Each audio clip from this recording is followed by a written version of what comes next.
Okay, Captain Larry, W6WUH in California. We're going to dive into aligning this ELDICO T-102 transmitter, Collins 32S something clone. To get started, you really need the manual. You need this guy here, transmitter maintenance instructions, which runs through the alignment procedure. The few basic things that you got to do to get started, and one of them is to get enough test gear to do it.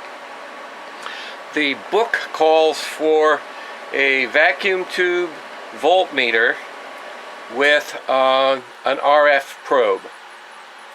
Well, I've got a vacuum tube voltmeter, but all I've got is a scope demodulator probe, and while it may give me some indications if there's enough signal level, it's not going to give me a very calibrated or accurate output, and I need reading, and I need something better than that. I happen to have this RIDDEN scope. This is a $300 or $400 item these days, but it includes a digital voltmeter, a display of the waveform, and a frequency counter. So all in one fell swoop with one probe, you can get everything that you need to align this transmitter, except for a signal generator. You're going to need that to put a signal through the IF and peak the first and second balance mixers. But everything else you can do this way, you could do with an RF voltmeter if you had it. Since I don't have it properly, I'm going to use this. Another thing that's very handy, and if you don't have a frequency counter, my good one is got the front end blown out of it. If you have a receiver that will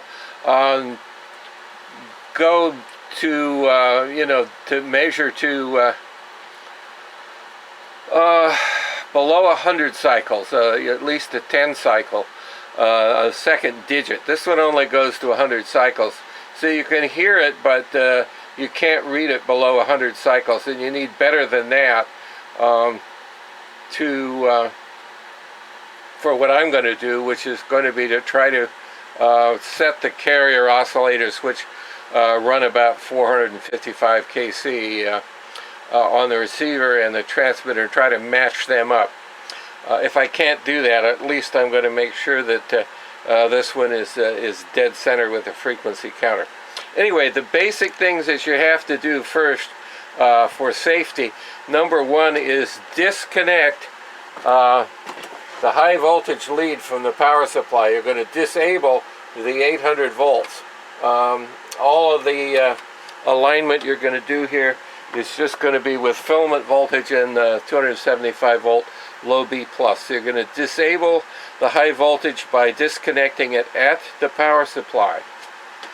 The other thing you have to do is you have to make this little swamping tool. This is a 100 ohm resistor and a 0.01 microfarad capacitor in series with an alligator clip on either end. I took a pair of 200 ohm resistors, which I happen to have, put them in parallel to get 100 ohms, and the voltage rating of this capacitor should be over 275 volts. This one is a 600 volt, but if you had a 400 volt capacitor, that would be good enough. This ends up getting clipped between, I think, the plate and the screen on some of these stages to detune them a little bit. Anyway, that's what the book says. So, and the third step that you're going to do before you get started is get this set up again here like I had it. Try to gain that on that thing. Sorry, well, you're going to get in the bottom of the PA cabinet here. This is underneath the 6146s, and I'm going to go in here and point and grunt because I can't get this just right. But anyway, you're going to find these two fat resistors here, R47 and R48, and they're connected to pin 3 on each one of the 6146s. Those are the screen resistors. Where these two join, it goes to a terminal strip, and there's a little jumper wire that goes from that terminal strip to the one right next to it, and you unsolder that little jumper, and what that does is it removes the screen voltage from the 6146s. If you apply drive to a power tube like that with no plate voltage but with screen voltage on it, the screen is going to try to act like a plate and you're going to burn out your tube. So that's the basic setup that you need to get. Disable the screen voltage, disable the B+, make your little jumper thing, and get your RF voltmeter set up. In this case, we'll use the scope to tune the carrier oscillators, they call them, the upper and sideband, lower sideband oscillators, and we'll use the frequency counter function of the scope here. You could use your receiver to make sure that those are exactly on the specified frequencies. We'll get to that in a minute. Okay, this is the overview of it. Here's the bottom of the final amplifier compartment, and you can see the little red tuning tool I've got there, and there is the wire. Where is it? I can't see, my own eyeballs aren't good enough. Here's the wire that used to come over and solder to that strip, and we've just lifted it off so that that disconnects the screen voltage, and that's what we're after. And the next thing we're going to do is we're going to work down in this, where is it, section right here. Zoom out. Next thing we're going to do is work in, where is it, where the hell is it? Can't find it. Oh, you dummy. Here they are. Here's the two, I think. Fuck. Okay, the next thing we're going to do is go over here and work on the carrier oscillator. And here you can see the two crystal sockets, and you can also, you happen to be able to see the three capacitors that I just replaced. This is a filter cap in the bias circuit, and a little cap in the high frequency oscillator circuit, and one in the audio circuit. So those things we did yesterday. So we're going to be working on these carrier oscillators, and then right next to it is going to be the balanced modulator, and that's what we're going to do, is to get the balanced modulator set for minimum carrier after we've got the high frequency oscillators set. Alright, boring as this may be, I'm just going to run through this alignment in real time. In the great YouTube tradition, you got somebody explaining something to you that they don't really understand. But anyway, I was just going to go through this step by step. And the first thing it says is to set up the front panel controls. VFO switch to transmitter, spec AM switch to amateur, band switch to 28A. Alright, flipping it around. to 28A.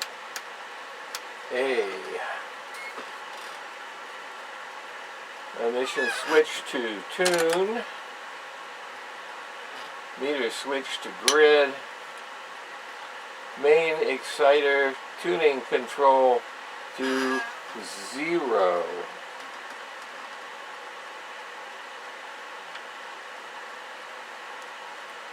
That's all the way. It ain't got a 0. Oh, main tuning control. You dummy.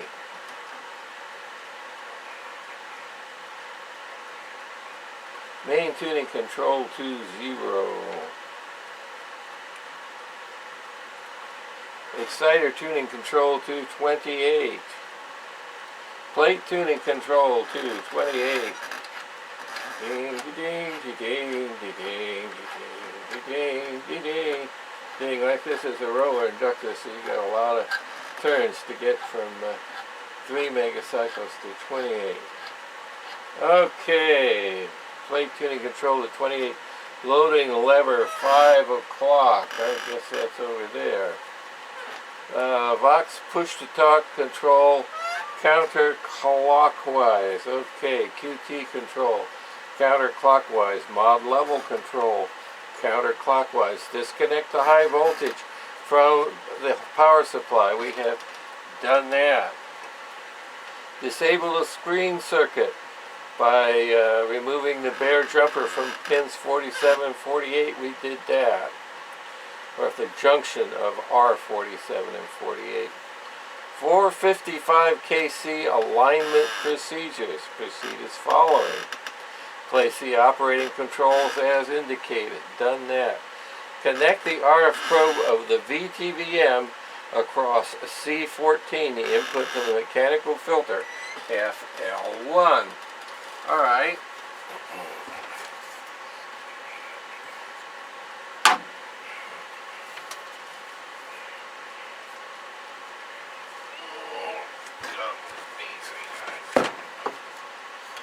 I'm going to put a couple of block of woods under the PA cage here just because it makes it a little easier for me to see. Now, getting out my handy dandy schematic.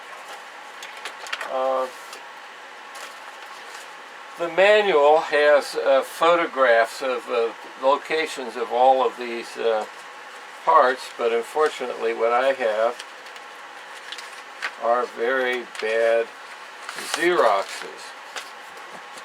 So, you know I want to find C14. C14. Well, okay, that picture is so bad you can't really tell much from it. But we know it's going to be over here. So let's refer to the schematic. Here's the filter. And I'm pretty sure this is the input end, so it's going to be one of these guys. And we'll just take a look in the schematic here and see what C14 is. We can find the handy dandy little 455 kC mechanical filter. There it is, FL1. And here's C14, 120 puff, 120 picofarad. And handy dandy, here it is, 120 picofarad. Now, it wants us to connect the RF probe across the C14. Okay.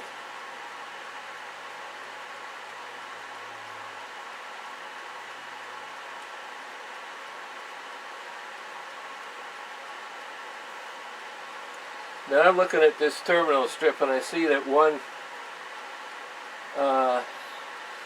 lug on it is grounded, but C14 is not connected to that lug. So we are using our scope as the RF voltmeter. Now we don't have this little sucker plugged in. It'd be a good idea to give it some power. Here we go. And even though it doesn't say to, I'm going to put the dummy load back on the RF output.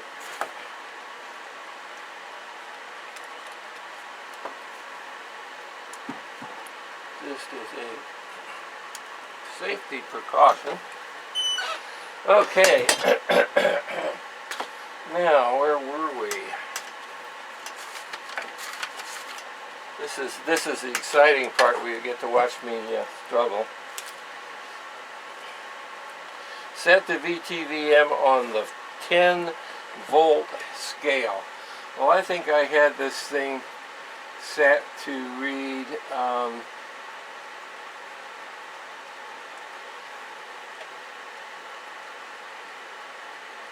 half a volt.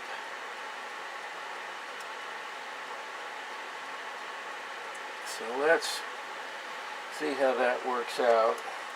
Apply power to the transmitter. Advance the Vox control. Now we're working upside down until a Vox relay energizes. I don't know why we can't use the push to talk for that instead.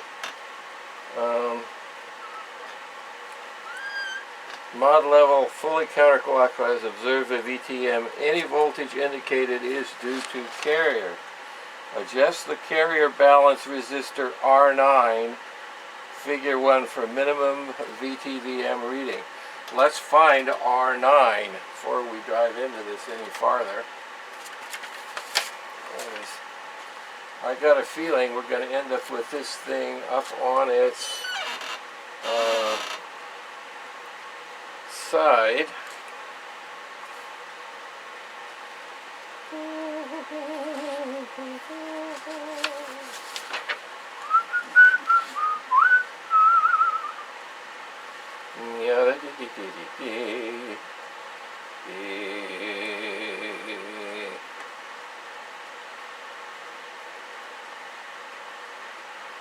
Carrier balance C6 and R9. Okay, they're right underneath the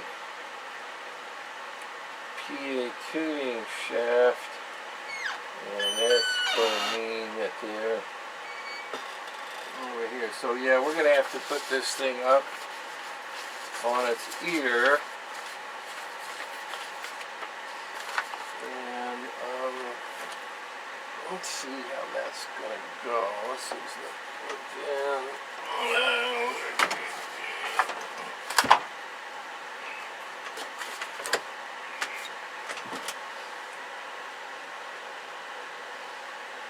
Yeah, maybe I'll turn it around the other way so that you can see it.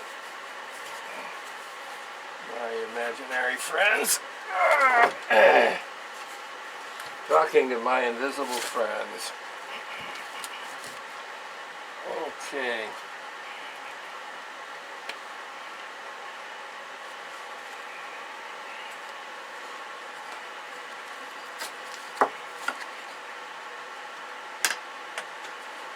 Let's get this around here a little bit. So anyway, carrier balance are going to be these two ding ding ding controls right here. This pot is R9, and this is whatever they call the carrier balance capacitor.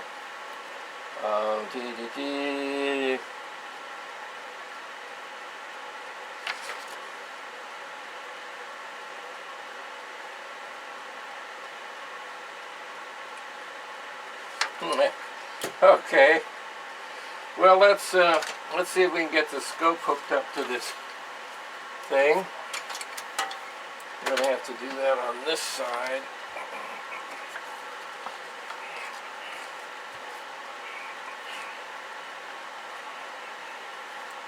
How are we going to do this? You don't have to be an octopus to do this.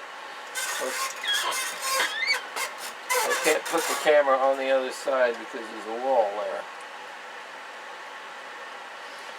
Well, let's just see what we can do.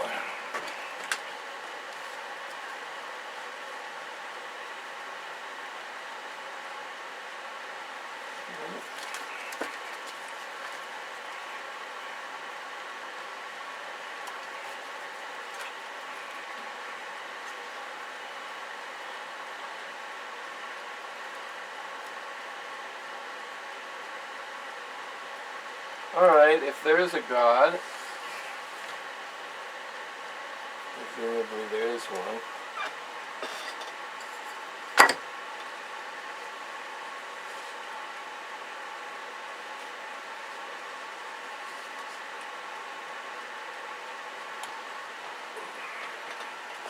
Alright, let's plug this little guy in here.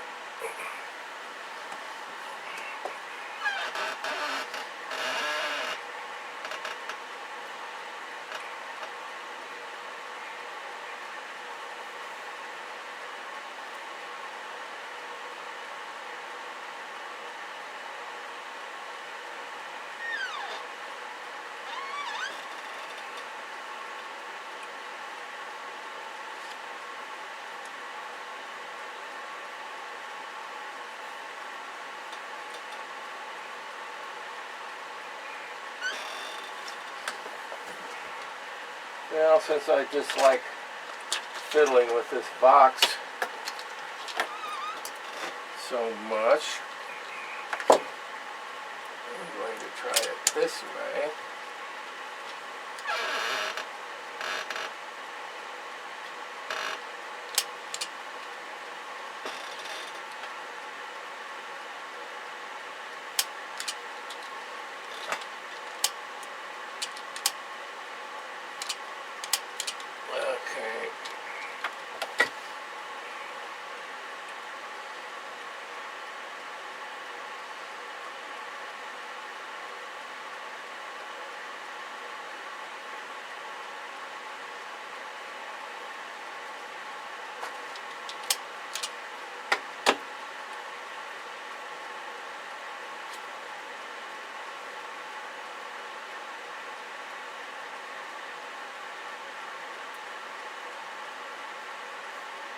We're really reading 250 millivolts here.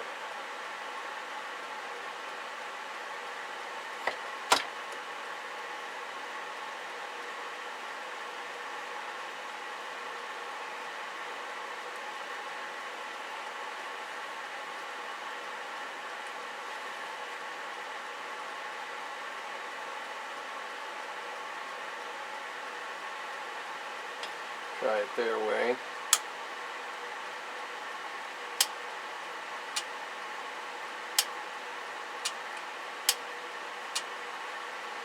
Alright, well, the box is working.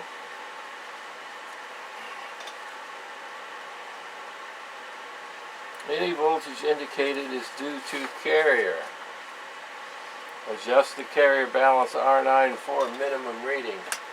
Well, I think this is where we're going to make a little reference mark in case everything we're doing is completely nuts.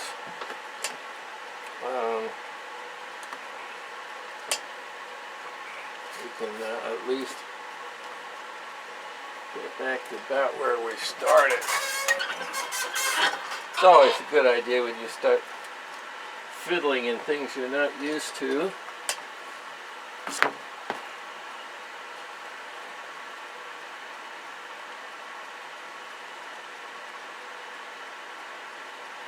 Yeah, crapola. Let's re-electrocute myself. Very difficult to do. Well, of course, this pen doesn't want to work. Alright. Crapola.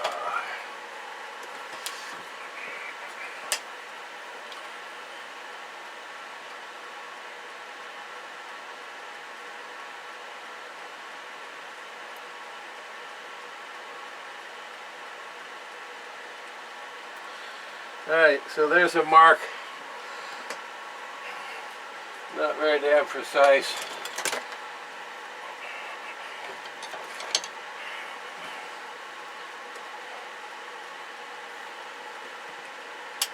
Enable the Vox. And let's see if anything happens. On the scope. Ah! So we are able to reduce this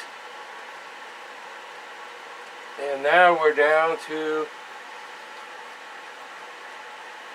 212 millivolts, 104 depending on whether you're reading peak to peak or average. But there was definitely a reduction in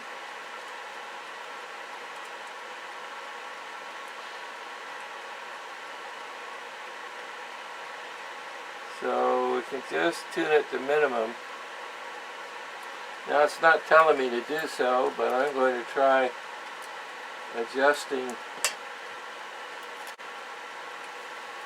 the capacitor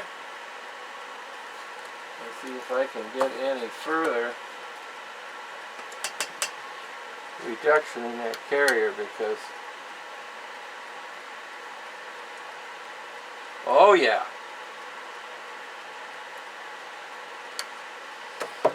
very big reduction there. Now we're down to 68 millivolts, and we'll fiddle a resistor again. Oh boy. 24 millivolts, and it's just about below the triggering level of the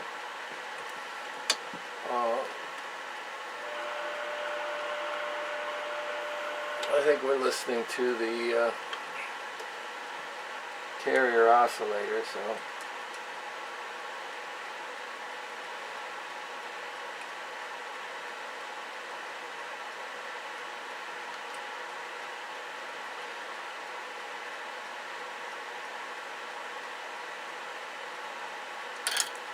well, it's just getting to the threshold of sensitivity of the scope.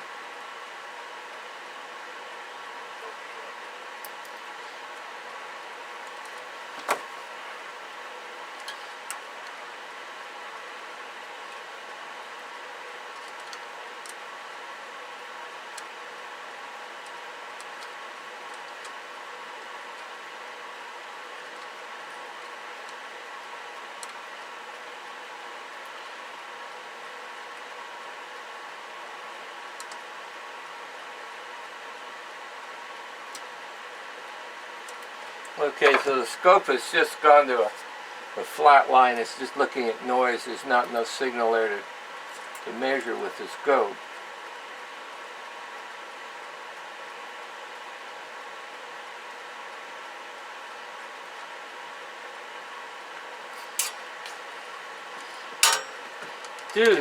Do.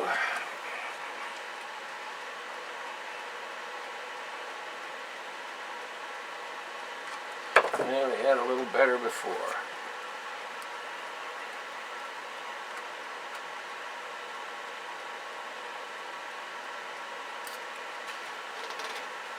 There we are. That's the best that we can do. Okay. Unkey this thing.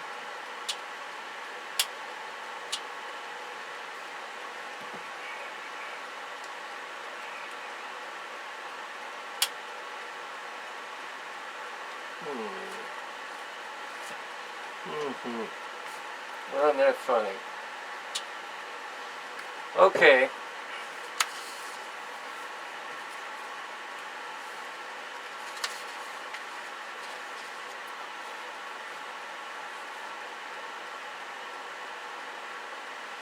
Now advance the mod level control until the VTVM indicates 1 volt.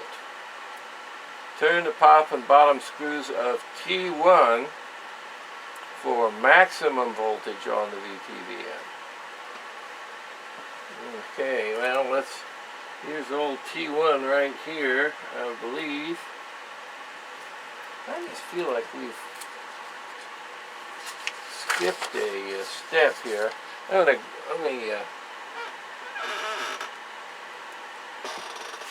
me go to the transmitter booklet stuff instead of these stupid loose sheets. I don't trust them any farther than I can throw them.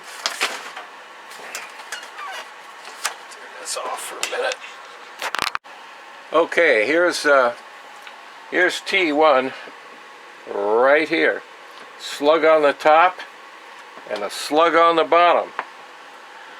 So what the manual is telling us to do is to adjust the top and bottom slugs.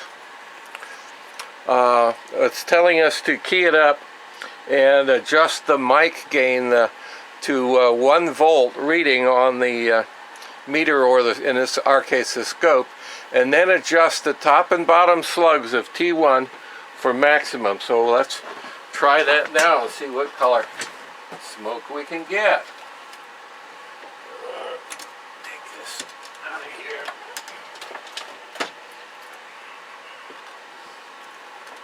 Okay, so you gotta have a tuning tool. Guess this thing is still recording, isn't it? Are we recording? Yes, we are recording. Okay. So you gotta have a tuning tool. I'm gonna turn the Vox up until it keys. There's the click. I'm gonna turn the mod level up until we see 1 volt.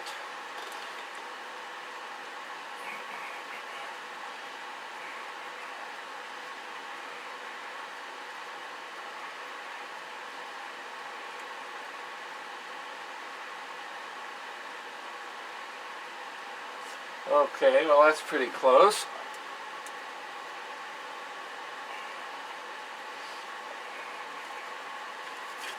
Not sure why we're getting such a jittery reading here.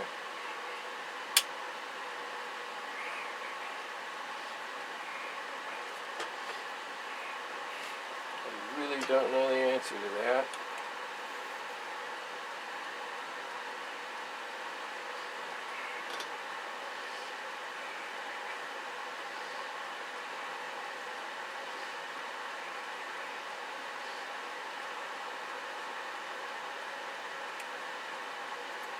Yeah, this is goofy as hell.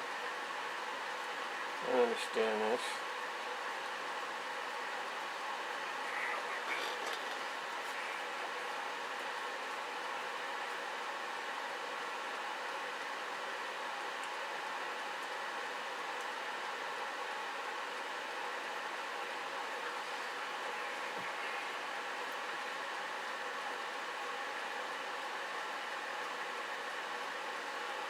Well, at any rate, we should be able to peek it here.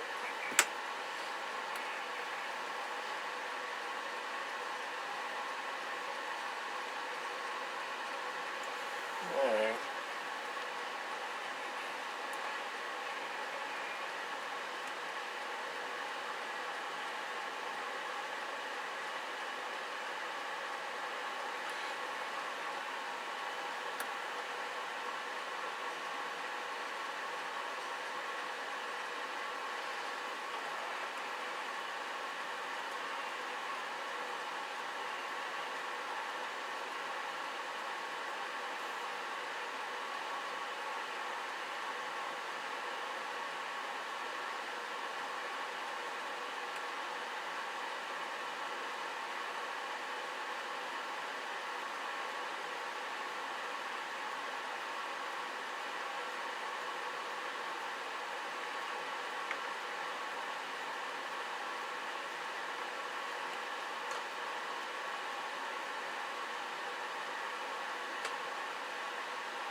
This is not a very good.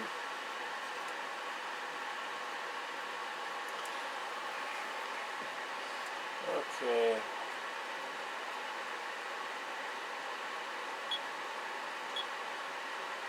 Damn it. Stop it.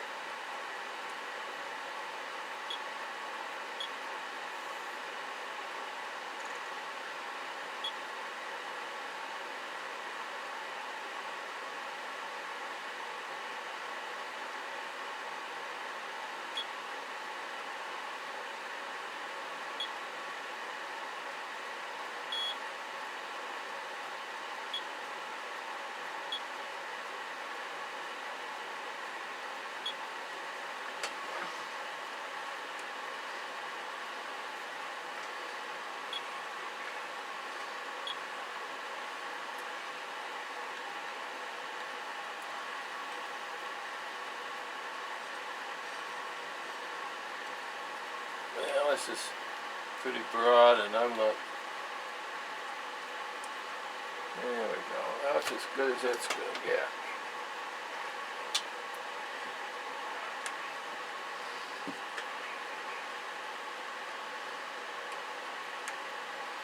Okay.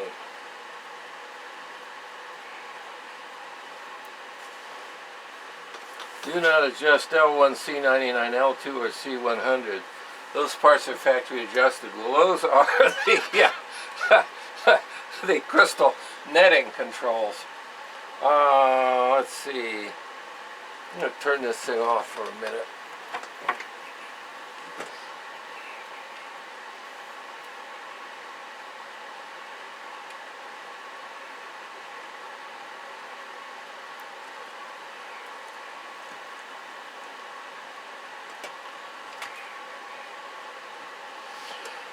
And, well, I previously measured those frequencies and they're pretty close. Let's see what we can do.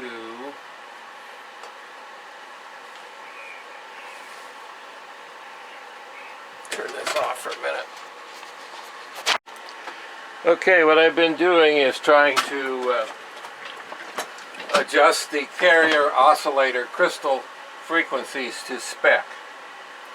And they're supposed to be 453.8 and 456.4. 453.8 is the lower sideband crystal, and I got that extremely close. But it says 453.808, and it's changed just a little bit. It was 802, but anyhow. But the upper sideband carrier oscillator crystal, which is supposed to be 456.4, I can get it to 456.572, and that's the best I can do. If I try to adjust it anymore, the oscillator just quits. So there we go. That's the best I can do with it, and what that means is that when you switch between upper and lower sideband, they're not gonna. The carrier frequency is not going to be exactly the same. It's going to be 0.4. Going to be 172 cycles off, which is a long way off, and the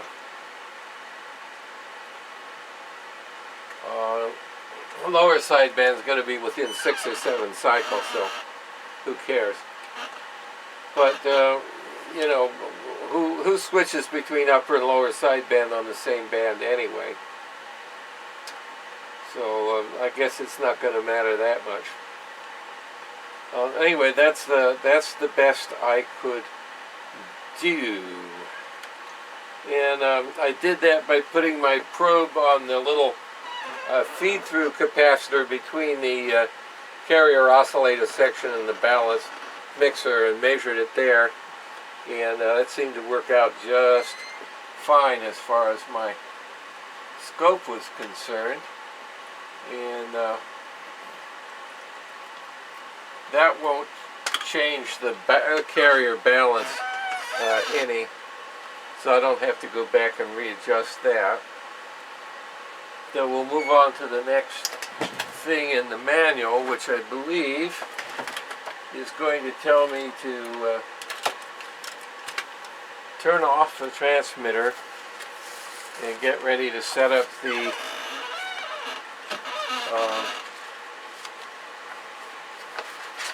signal generator to align the IF. So let's take a look and see what's next.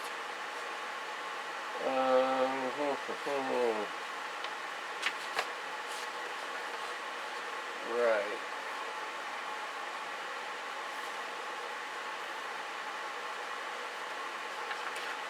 There we page here. Yeah, we're not way ahead of the game here. You get to watch me fiddle around.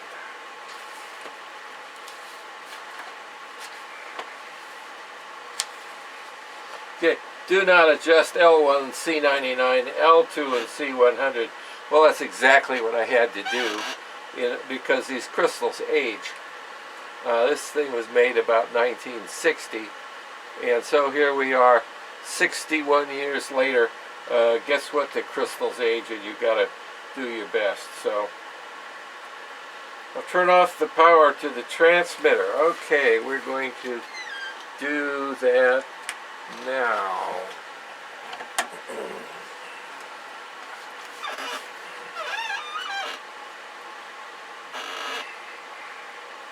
Okay, the next step is the bandpass IF alignment. This is where you use the swamping tool. I guess sophisticated guys might have sweep generators, but we don't got none, and apparently they didn't either when they wrote this book.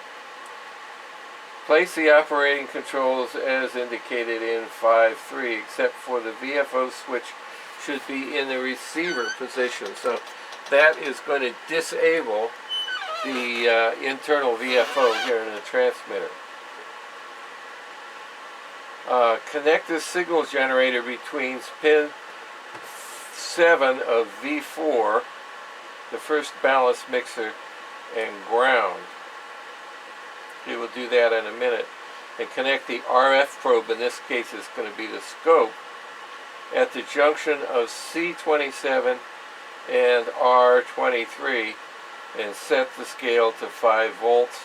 Tune the signal generator to 2990, 2.955. Okay, I'm going to turn off the camera, follow these steps, get it set up, and then we'll start up again.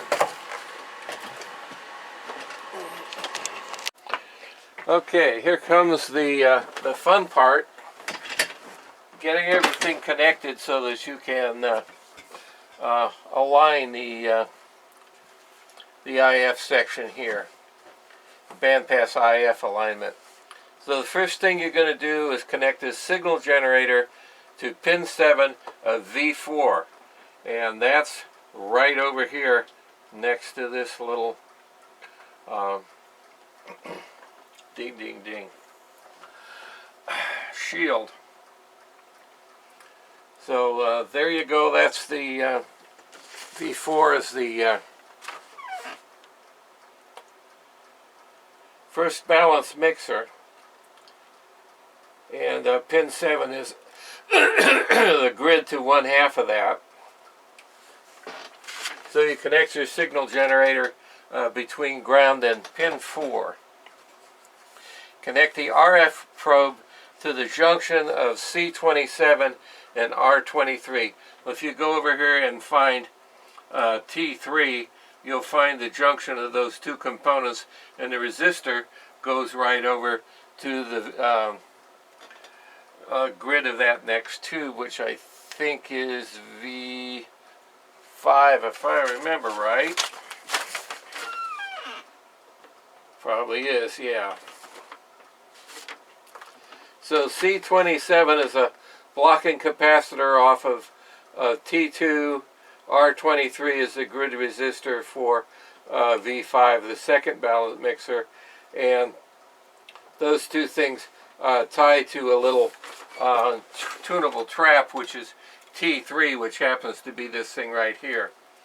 So we've got the scope probe on there, and then the last thing that you do, and this is a little ambivalent, is connect the swamping tool between ground and the output of T2.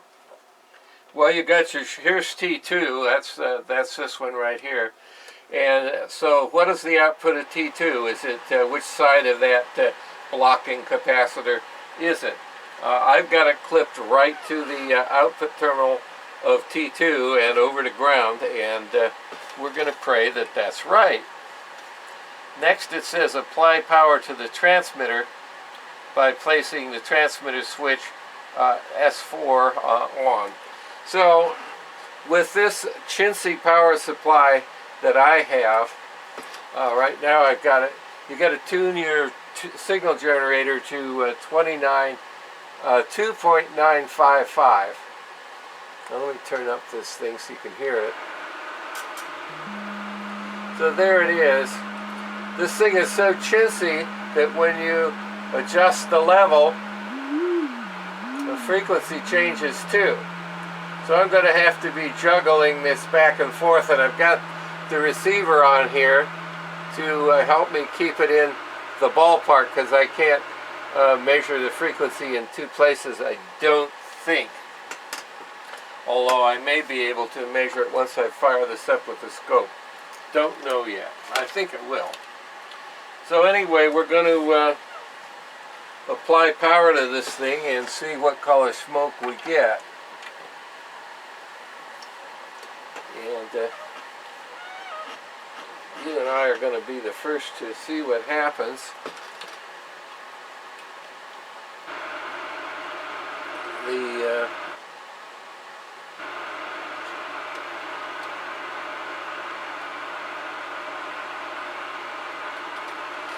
frequency of the generator, of the signal generator, is pretty close. So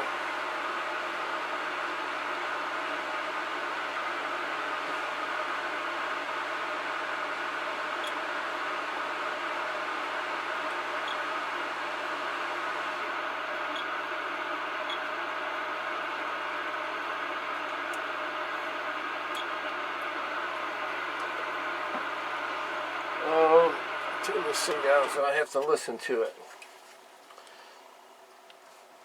Tune signal generator 2955. Connect the swamping tool, apply the power.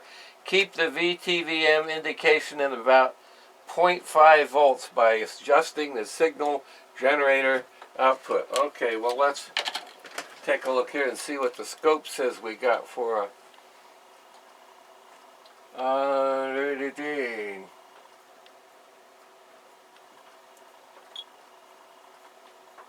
if you could kindly measure the voltage for me, please, you stupid thing.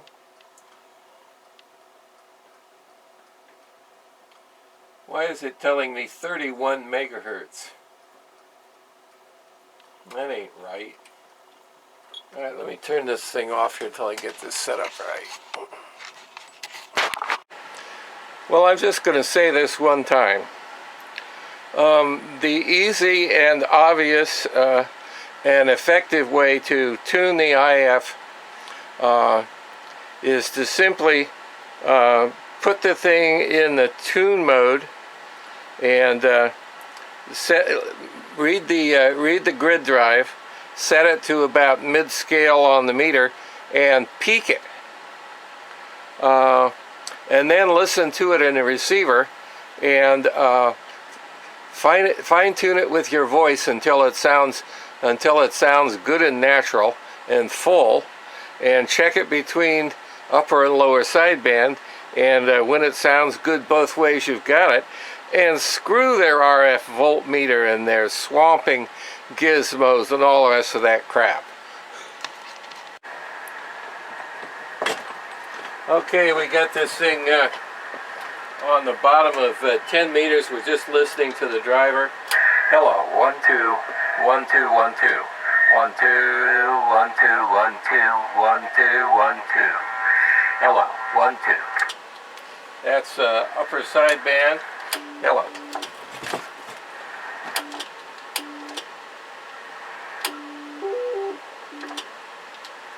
Hello. That ain't right. Hello. Hello. Hello. Hello. Hello. 1 2. Hello. Hello. Hello. Hello. 1 2. 1 2 1 2 1 2 1 2 1 2.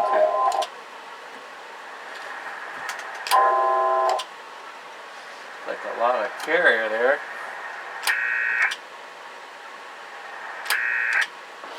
Well, we'll see.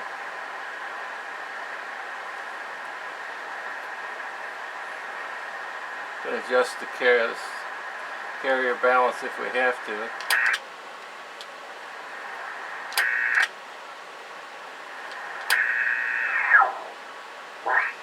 Hello, 1 2 1 2 1 2 1 2.